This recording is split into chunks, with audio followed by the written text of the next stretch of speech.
Hello everyone, second attempt to do a video instruction. So again, I have opened the Canvas for this class 2607. The very first module is your instructions for the project itself. Just a reminder, this is a collaboration project. So go and contact your subgroup that you guys kind of got together a couple weeks ago. So you do have your group already.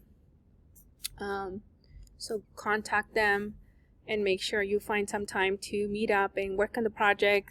I had suggested that if you are very busy and you have limited time and you cannot all sit down at the same time to work on it, my suggestion then is go and work on the linear models, the correlation models on your own, and then find a time to meet up together and kind of double check that you guys are getting the same models, double check that your interpretations, that you guys agree on the interpretation, and then once you agree with that, you can submit it.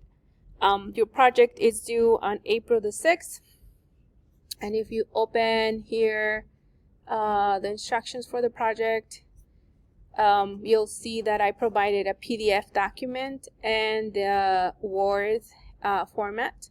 The reason for that is that I want you to, once you create your scatter plots, I want them to put them there.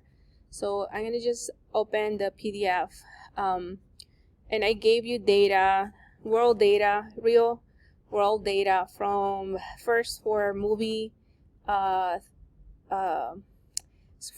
like their total gross, and then theaters.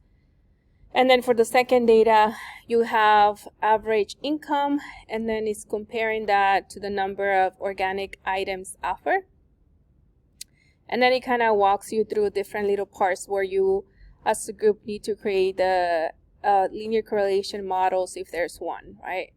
The one thing I do want to remind you here is that when you work on the very first problem, I don't want you to type in the millions of units that you have here. So for example, if we look at Barbie, it tells you that we want to make sure that we round these. So for example, this one we will round that to 1 decimal place, which is 635.8 millions. And then for example, the next one, Super Mario, that will be 574.9 million, right? So that's what you will put on decimals or your graphing calculator to create your scatter plots.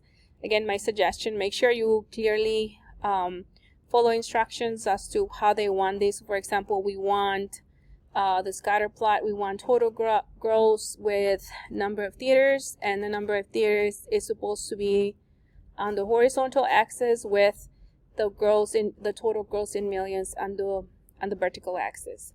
Okay, and if you look at the instructions for the second problem, it tells you what we need on the X and Y axis. One thing that I forgot to show you on my prior video for the correlation was how to label the x-axis. So I wanted to show that really quickly. Here I kind of forgot that I already did it, but let's just say I had not done it, right? So then we can go to these options, graph settings, and then notice that I can label my X and Y axis. This is a problem where we were comparing literacy rate.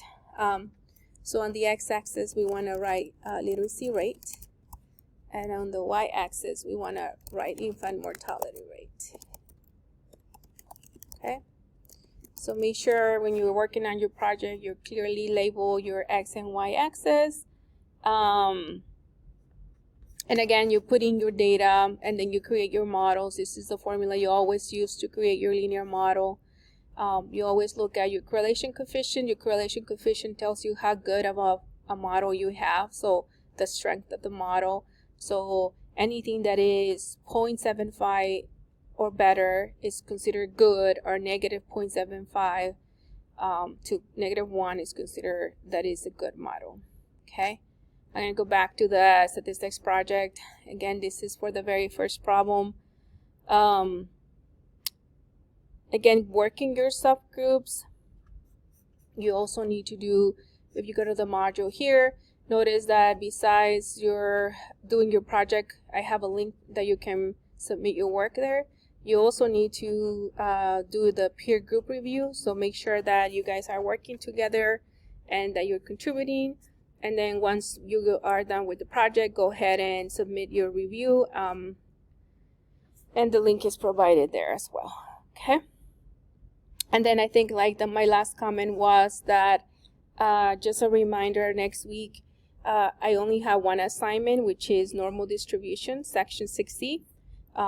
You also, that's it, like the rest of the time you should be working on the project. There's no like knowledge check. There is the quiz, but you know, at least there's only one assignment. Also, because it is only one assignment, I want you to do it by Thursday. If you do have questions, just again let me know. And then the following week we will review for chapter 5 and 6, and then you have your exam. Okay, so just so you know, like as a heads up, your next exam is coming up. And then I just always invite you to meet with me, message me. If you let me know 2 days in advance, I can always find a time where it works for you. So just let me know, because I'm here to support you in any way I can.